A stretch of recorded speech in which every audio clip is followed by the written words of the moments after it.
नमस्कार, हिंदी खबर देख रहे हैं आप। मैं हूं आपके साथ सुनील सिंह पौरुष। कर्नाटक विधानसभा चुनाव के लिए कड़ी सुरक्षा के बीच वोटिंग जारी है। सुबह से ही पोलिंग बूथों पर लंबी लंबी कतारें लोगों की लगी हुई हैं। पोलिंग बूथों पर सुरक्षा के कड़े इंतजाम किए गए हैं। भारी पुलिस बल तैनात किया गया है। कर्नाटक विधानसभा चुनाव में 11 बजे तक 20.9% मतदान होगा है। शाम 6 बजे तक डाले जाएंगे वोट। ईवीएम में कैद होगी तमाम दिग्गजों की किस्मत।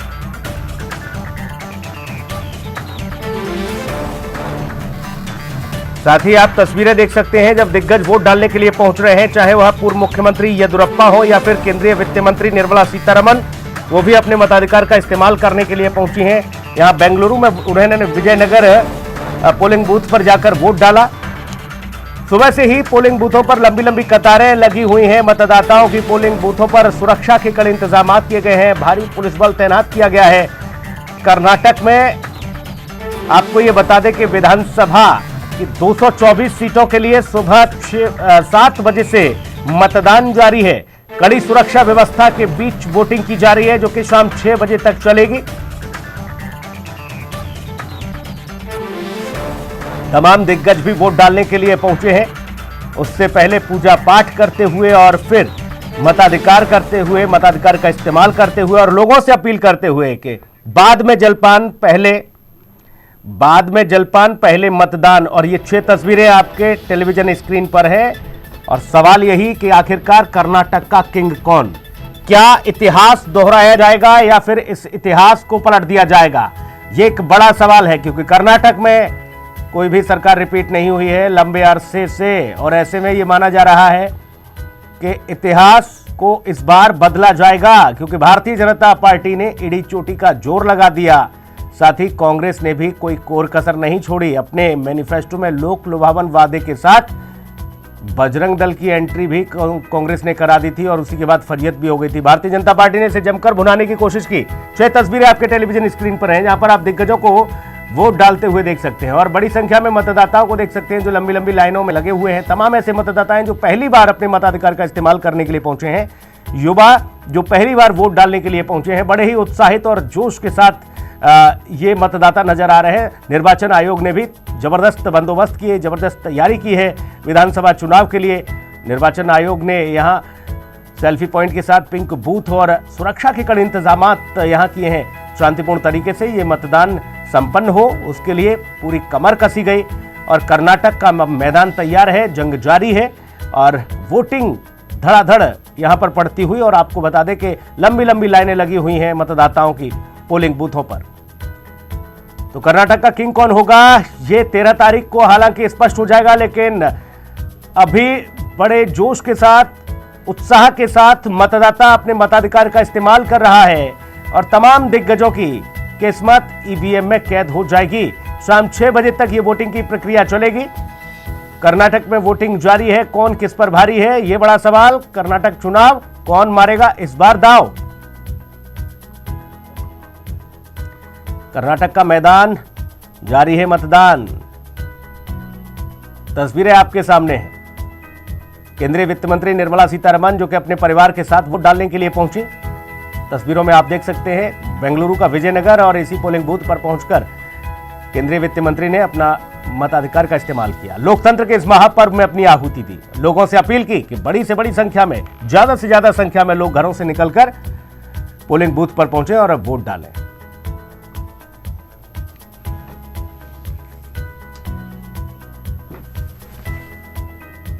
और चलिए अब लौटते हैं अपने मूल विषय पर, चर्चा पर। मेहमान हमारे साथ मौजूद हैं। कांग्रेस प्रवक्ता संदीप त्रिपाठी हमारे साथ मौजूद हैं। भारतीय जनता पार्टी से आलोक वत्स जी हमारे साथ मौजूद हैं। आलोक जी, आपका बहुत स्वागत है। वरिष्ठ पत्रकार अमलेंद्र उपाध्याय जी हमारे साथ मौजूद हैं। अमलेंद्र जी, आपका बहुत स्वागत है। और राजनीतिक विश्लेषक निरंजन पोद्दार जी हमारे साथ मौजूद हैं। निरंजन जी, आपका बहुत स्वागत है। चर्चा की शुरुआत संदीप त्रिपाठी जी आप ही से करूंगा। कर्नाटक में क्या स्थिति कांग्रेस देख रही है अपनी? कर्नाटक में बिल्कुल बहुत ही जो है अच्छी स्थिति में है और 120 से 150 सीट के बीच में जो जनता के आशीर्वाद से, कर्नाटक के जनता के आशीर्वाद से आने जा रही है। इसमें कोई भी संशय और कोई भी डाउट नहीं है। इस तरीके से भारतीय जनता पार्टी वहां पर सत्ता में रहने के बावजूद, लेकिन क्यों आपको जनता वोट करे वहां? क्या ऐसा आप जनता के लिए करने वाले हैं? जी बिल्कुल, हम उसी की बात कर रहे हैं। जिस तरीके से भारतीय जनता पार्टी वहां पर सत्ता में रहने के बावजूद जो उन्होंने वादे किए थे, उन वादों को एक भी वादे पूरे, चाहे केंद्र सरकार हो और चाहे राज्य सरकार हो, एक भी वादा ना पूरा करके आज जिस तरीके से धर्म के नाम पर, जिस तरीके से फिल्म के नाम पर वोट मांगने का काम कर रहे हैं, कि कहीं ना कहीं जो है बिल्कुल लोकतंत्र के लिए सही नहीं है, कर्नाटक की जनता के लिए सही नहीं है। और जिस तरीके से हमने कर्नाटका में जो हमने वादे किए हैं, जो अपने मैनिफेस्टो जारी किया है, जिस तरीके से हमने वहां पर युवाओं की बात की है, महिलाओं की बात की है, महिलाओं को पेंशन देने की बात की है, 200 बिजली फ्री देने की बात की है, महिलाओं को बस में यात्रा फ्री करने की बात की है। जिस तरीके से जो हमने समावेशी मैनिफेस्टो अपने जो है जनता के बीच में प्रस्तुत किया है, उस आधार पर हम जनता के बीच में वोट मांगने के लिए गए और जनता ने भरपूर त्रिपाठी जी कहीं ऐसा तो नहीं आप लोग इतिहास के फेर में बैठे हो कि वहां का इतिहास रहा है कि भाई 5 साल भाजपा तो 5 साल आपको? कभी कभी इतिहास बदल भी जाता है भैया। देखिए बिल्कुल बदल जाता है। तो एक बात मैं कहूंगा कि जिस तरीके से आप उठाकर देखिए कि जब पिछला चुनाव था, हम 38% लोगों ने हम पर विश्वास जताया था। भले हमारी सीटें कम थी, लेकिन लोगों ने वहां पर हम पर विश्वास जताया था जी। और ये कहीं ना कहीं इसी बात का द्योतक है कि जनता, कर्नाटक की जनता कांग्रेस को प्यार करती है, कांग्रेस को सराहती है और कांग्रेस को ये सम्मान देगी। इसीलिए हम सम्मानित हैं। हम इतिहास और भूगोल के चक्कर में नहीं पड़े। हम अपने काम के आधार पर, अपने मुद्दों के आधार पर, और भारतीय जनता पार्टी जिस तरीके से खेल रही है, इस आधार पर जनता के बीच में गए और इसी पे हम दमखम के साथ कह रहे हैं। और हमारे पास वहाँ पर एक कलेक्टिव लीडरशिप है। उस लीडरशिप के दम पर हम ये कह रहे हैं कि हम बीजेपी के पास बड़ा चेहरा प्रधानमंत्री नरेंद्र मोदी, कांग्रेस के प्रधानमंत्री मुख्यमंत्री बनेंगे क्या? कांग्रेस में कौन? नहीं, वो कर्नाटका में मुख्यमंत्री बनने जा रहे हैं। नहीं, उन्होंने चुनावी जनसभाएं की, उन्होंने पूरे सिनेरियो को बदलने की कोशिश की। कांग्रेस में कौन? त्रिपाठी जी वो ग्राम पंचायत सदस्य का प्रचार कर लेंगे सर। इसलिए तो वो प्रधानमंत्री नहीं, प्रचार मंत्री है। प्रधानमंत्री होते तो वो जो वादे उन्होंने किए तो उसको पूरा करने के लिए काम करते। वो प्रचार मंत्री ही है, उनको अच्छा लगता है हेलीकॉप्टर से हवाई जहाज से उड़ना। आलोक बस जी जवाब दीजिए, आलोक जी जवाब दीजिए। कांग्रेस कह रही है कि हम पूरी तरह से जीत सुनिश्चित कर रहे हैं जी। दावा करने का प्रयास जा रहे हैं, ये लोकतंत्र है। लेकिन मैं आपको बता दूं, भारत की जनमानस ने ये तय कर दिया है कि कांग्रेस मुक्त भारत चाहिए, और उसी दिशा में सारा चीज हो रहा है। एक एक जगह से ये दूध में मक्खी की तरह निकाल के बाहर किए जा रहे हैं। न इनके पास नीति है, न इनके पास न्याय है, न इनके पास नेता है। और हम अपने कार्यों के बदौलत हमने 5,77,000 घरों का निर्माण किया अपने इस रेजिम में। त्रिपाठी जी को बताइएगा ये बात, त्रिपाठी जी ध्यान से सुनिएगा, आप वो काम गिरा रहे हैं अपने। 19 लाख हमने शौचालय का निर्माण किया। सुन लो भैया। प्रतिदिन 15 किलोमीटर हम रोड का निर्माण कर रहे हैं वहाँ। और हमने मैसूर और बेंगलुरु 6 लेन हाईवे का निर्माण वहाँ चालू कर दिया है जी। उसके बाद हमने वहाँ पर IT का हब बनाने के लिए सारी सुविधाएं प्रदान की है जी। निर्बाध हमने वहाँ बिजली की आपूर्ति की है जी। उसके बाद प्रधानमंत्री जन कल्याण योजना के अंतर्गत लोगों को बीमा दिया है जी। राशन दे रहे हैं लगातार मुफ्त में। और इसके अलावा वहाँ पर शांति है। जो पहले मामला था हिजाब और इस सब अजान का, उस सब को हमने ठंडा कर दिया है। और इन सब के बावजूद जो कांग्रेस, अच्छा ठंडा आप कर रहे हो और उम्मीद ये पाल रहे हैं कि हमें जनता वोट दे देगी, अब गले लगा लेगी। एक मिनट जी। इस सब के बावजूद कांग्रेस में आजकल एक नया चलन चला है जी, वो है आत्मघाती हमला। अब इन्होंने अपने मैनिफेस्टो में PFI जो ऑलरेडी बैन है जी 2022 से, उसको बैन करने की बात लिख दी। पता नहीं कौन इनके लोग थे जिन्होंने इनको ये सलाह दी कि भैया बैन ऑर्गेनाइजेशन को फिर से लिख दो कि बैन कर देंगे। और एक पर्टिकुलर समुदाय का वोट लेने के लिए एक आतंकवादी संगठन, गजबाए हिंद का सपना देखने वाला संगठन, हिंदुस्तान के फैब्रिक में जगह जगह बम धमाके और लूट हत्या में शामिल संगठन जी, विदेश से सारे आतंकवादियों संगठनों से जिसके तार जुड़े हों, पीएफआई, उसको उसको उसको एक राष्ट्रवादी संगठन जिसके अंदर संस्कार, सोच और समृद्धि की बात करने वाले लोग, समझ गए आलोक जी, पीएफआई की बात कर रहे हैं आप, उनको इन्होंने बैन करने की बात कर दी। ठीक, तो जनता कुलबुला गई, जनता में एक तरीके का खलबली मच गया। और जो कुछ भी एडवांटेज कांग्रेस था, अच्छा, कांग्रेस कह रही जनता में खलबली नहीं मची है, भाजपा में खलबली मच गई। भाजपा में क्यों खलबली मचेगी? आपने बजरंग दल को बैन करने की बात की, आपने बजरंग बली के ऊपर उंगली उठा दी। इनके मैनिफेस्टो क्या जरा पूछ लीजिए। ठीक है, मैनिफेस्टो क्या है? ठीक है, नहीं अब काफी देर हो गए, आलोक जी ने अपनी बात रख दी, उन्होंने योजना भी गिनाई भैया। त्रिपाठी जी, मैं तो स्पेशल कहा आपसे कि आप सुनिए। ठीक है, मैं अमलेंदु जी आपकी टिप्पणी लूंगा। आज चुनाव हो रहा है, जबरदस्त उत्साह लोगों में, बढ़ चढ़कर हिस्सा ले रहे हैं लोग वोटिंग में, आपका नजरिया क्या कहता है जीत के आ रहे हैं अमलेंदु जी? अब देखिए, तो प्रचंड बहुमत से जीत के आ रहे हैं। वो आई जाएगा, जनता वोट डालने के लिए निकली ही है। लेकिन मुझे लगता है कि जो अब तक की सूचनाएं आ रही है उसके अनुसार मुकाबला बहुत कांटे का है, टक्कर का है, और भारतीय जनता पार्टी थोड़ा पिछड़ रही है, लगता है ऐसा है। क्योंकि जिस तरीके से जो मुद्दे थे, असल में भारतीय जनता पार्टी के पास केवल प्रधानमंत्री का चेहरा रहा, जैसा कि अभी हमारे भाजपा के प्रवक्ता ने भी कहा, आपने कहा कि प्रधानमंत्री का चेहरा है भारतीय जनता पार्टी के पास। लेकिन चुनाव चूंकि कर्नाटक का था, तो कर्नाटक के चेहरे जो थे वो भारतीय जनता पार्टी के पेश नहीं कर पाई, और कांग्रेस लगातार वहां स्थानीय मुद्दों पे बात करती रही, उसने राष्ट्रीय मुद्दों की बात ही नहीं करी किसी की। तो कर्नाटक का चुनाव जो है वो काफी कुछ स्थानीय मुद्दों पर केंद्रित रहता रहा है हमेशा से।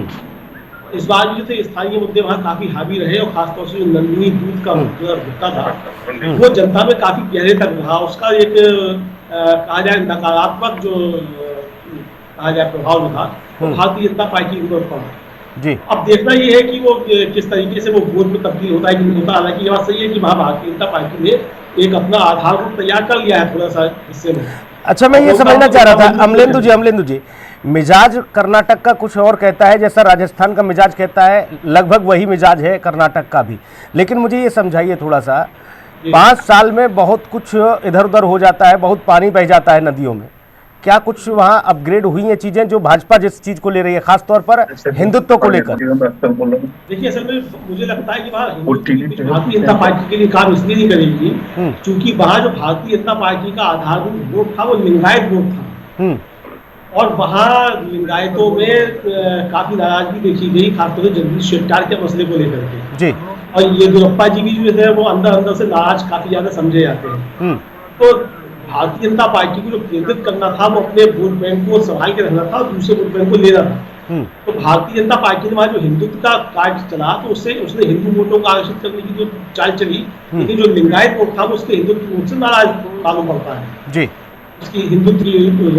यानी कश्मकश बहुत तगड़ी है, कांटे की टक्कर है, अभी कुछ भी कहा नहीं जा सकता, ये स्थिति है। ठीक है, निरंजन पोद्दार जी, अभी कुछ नहीं कहा जी, आपका नजरिया क्या कहता है निरंजन जी? भाजपा ने क्या पूरी पिच तैयार की है जैसी उम्मीद है बीजेपी को? देखिए सुनील जी, भारत की चुनावी राजनीति में हर बार 2-2-4 ही नहीं होते, कई बार यहाँ पे 2-2-5 भी होते हैं, कई बार यहाँ 2-2-3 भी होते हैं। ये चीज आपको समझनी पड़ेगी। जिस तरीके से कर्नाटक चुनाव की हम बात करें तो सबसे पहले तो आप ये मान के चलिए कि जो कर्नाटक है वो दक्षिण के अंदर भारत का सबसे पहला, भाजपा का सबसे पहला दुर्ग है, और भाजपा ये चाहती है कि भाई वो दुर्ग उनका ढहे नहीं, वो दुर्ग उनके हाथ से जाए नहीं, क्योंकि दक्षिण के अंदर अगर भारतीय जनता पार्टी को पैर पसारने हैं तो उसका रास्ता जो है वो कर्नाटक से ही जाता है। और अब महत्वपूर्ण ज्यादा इसलिए भी हो जाता है क्योंकि अब 2024 के लोकसभा चुनावों की रणभेरी बजने वाली है, और उससे पहले जो कर्नाटक चुनाव जीतेंगे उसके बाद में अपना छत्तीसगढ़, राजस्थान, कुछ प्रदेशों के चुनाव और आने हैं, लेकिन जो मोमेंटम जो बनेगा वो कर्नाटक के चुनावों से बनेगा जी।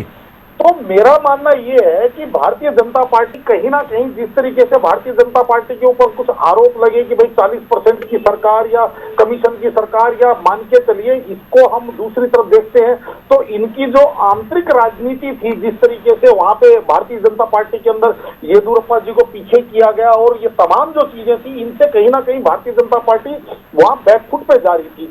लेकिन सुनील जी, यहाँ पे समस्या क्या हुई कि कांग्रेस के अंदर मेरे को ये चीज समझ में नहीं आती कि स्लॉग ओवर के अंदर कांग्रेस अपने आप को लाइन लेंथ अपनी खराब करके और फुलटो बॉल फेंकना चालू कर देती हैं। और भारतीय जनता पार्टी के जो केंद्रीय नेतृत्व है, मैं बात करूं प्रधानमंत्री नरेंद्र मोदी जी की या अमित शाह की, ये क्या है, उस टाइम ताबड़तोड़ चौके छक्के लेना चालू कर देते हैं। तो इस तरीके से, जिस तरीके से इन्होंने पहले गले का सांप और वो शिव जी का, फिर उन्होंने उसको बताया कि शिव जी की गले का सांप, और उसके बाद में ये जो बजरंग दल और अली बजरंग बली, ये जो जितनी जो कांग्रेस ने जो गलतियां की, जबकि वास्तविकता ये है कि कांग्रेस को इन चीजों की कोई आवश्यकता नहीं थी।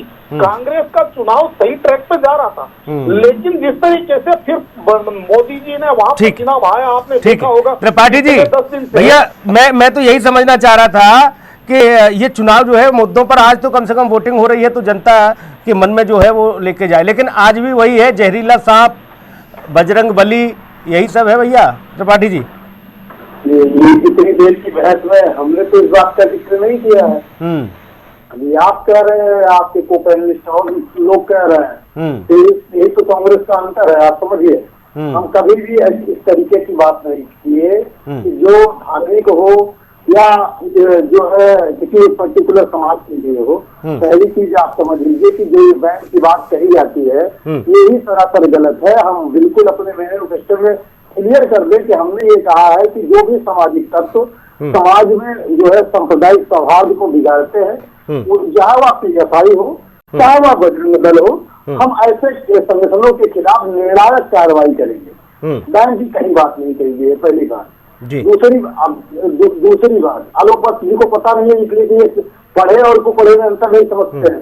ये पढ़े लोग हैं, पढ़े को पढ़े, तो अपने मर्जी से बना लेते हैं। कोई गलती अपना मैनिफेस्टो, कांग्रेस का मैनिफेस्टो जारी कर देते हैं, और मोदी जी को तो बताने की जरूरत नहीं है। बाहर के एजुकेशन का सवाल है, तो उनकी डिग्री का पता नहीं है, तो वो तो कुछ भी बता जल्दी पढ़ के आ गया, तो बोलना स्टार्ट कर दिए। और झूठ बोलने के सबसे बड़े सिंबल है आज देश में, सबसे बड़ा अगर कोई झूठा सिंबल होगा झूठ का, तो मोदी जी। कोई बच्चे से पूछ लीजिए झूठ का, तो अब कहे पिता अपने बेटे से कहता है मोदी हो गए क्या, झूठ बोलते हो। तो ये और अब ये बात थी डेवलपमेंट की, बहुत बढ़िया बात। आलोक बस जी ने जितनी बातें की है, मैं दावे के साथ कहता हूँ, कर्नाटका सरकार या राज्य सरकार का एक जिक्र बता दीजिए जिससे उन्होंने बात की हो, जो राज्य सरकार काम करती हो, जिसका उन्होंने जिक्र किया हो। अब आ जाते हैं उनके केंद्र वाले काम के जिक्र पर। उन्होंने कहा कि हम 17 लाख शौचालय दिए, कहा 17 लाख शौचालय दिए। एक शौचालय में भारतीय जनता पार्टी का एक कार्यकर्ता 12,000 रुपए देकर जो शौचालय आपने बनवाया है, वहां पर अगर आपका एक कार्यकर्ता जाकर शौच क्रिया निवृत्त होकर चला आए, तो मैं मान लूंगा कि उसकी कोई सार्थकता है। आपने भ्रष्टाचार। अच्छा त्रिपाठी जी, आप सबसे पहले वहीं गए थे क्या? सर हम भी ऐसा मत करो त्रिपाठी जी, उन्होंने आवाज की भी बात कही, आवाज पर चले जाते एक बार। आवाज से भी आ रहे हैं, क्या कर रहे हैं आप? ठीक है, कुछ छोड़ेंगे नहीं, उससे ही आ रहे हैं। ठीक है, ठीक है। इंदिरा आवास का नाम बदल के प्रधानमंत्री आवास कर देने से ये नहीं हो जाता, वो भी केंद्र की योजना है। वो आप कह दीजिए कि वो दूसरी चीजों से सशक्त योजना है, चल रही है। और आज मैंने परसों आप जो वादा कर रहे हो, पहले 5,76,000 दिया है आपने, आज भारतीय जनता पार्टी वादा करती, कहती कि हम जो है 5 साल में 10 लाख आवास देंगे। ठीक। तो मतलब क्या क्या क्या आप जनता को मूर्ख समझ रहे हैं? और एक बात आप समझिए, अभी इन्होंने कहा कि 15 किलोमीटर सड़क हम कर्नाटका में बना रहे हैं। राष्ट्रीय औसत तो आपका 24 है, तो कर्नाटका के साथ इतना बड़ा क्यों? आपका राष्ट्रीय औसत 24 है, तो कर्नाटका में 15 किलोमीटर का योग क्यों? कर्नाटका से आपको इतनी नफरत क्यों है? आलोक जी जी और बताइए, 24 आप बनाते हो, बाकी यहाँ 15 ही बना रहे हो, ये बात तो सही उठा रही त्रिपाठी जी ने। जरा एक बार फिर से बोलिएगा, मैं ठीक से सुन नहीं पाया। त्रिपाठी जी कह रहे हैं कि आपका जो राष्ट्रीय औसत है सड़क बनाने का, वो 24 किलोमीटर है प्रतिदिन का, 24 घंटे का। आप लोग कर्नाटक को 15 किलोमीटर का है बना रहे हो भैया। ऐसा है कि हाईवे का निर्माण में हम 24 बना रहे हैं, लेकिन अगर गली कुची में बनाते हैं या तो वहां पे इतना लंबा नहीं बन पाता, लेकिन बना तो रहे हैं।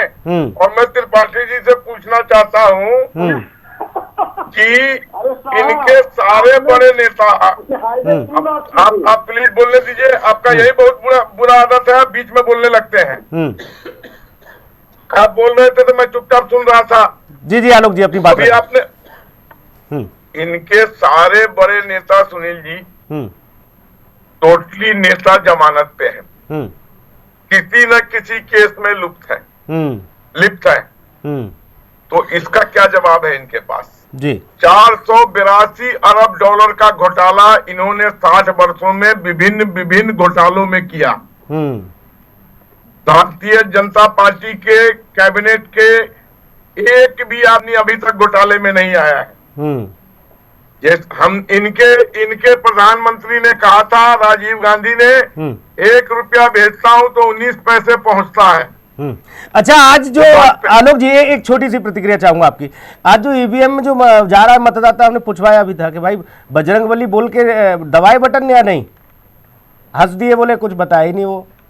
एक चीज मुझे बताइए आप, अगर मुसलमान अल्लाह अकबर कह के किसी चीज की शुरुआत करता है तो ठीक है, अगर हम जय बजरंगबली कह के कुछ बोले तो हम सांप्रदायिक हो गए।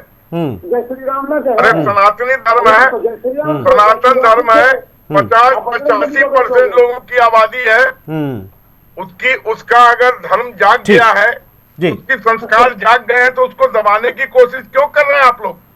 नहीं, हमने तो पूछ लिया था। नहीं, क्यों पूछते हैं ऐसी बातें? आप भी बोलिए जय श्री राम, अगर आप हिंदू हैं बोलिए राम राम, हेलो कहना बंद कीजिए। बहुत अच्छी बात आलोक जी, ठीक। आदमी अपने आलोक जी हो गया कंप्लीट आपका?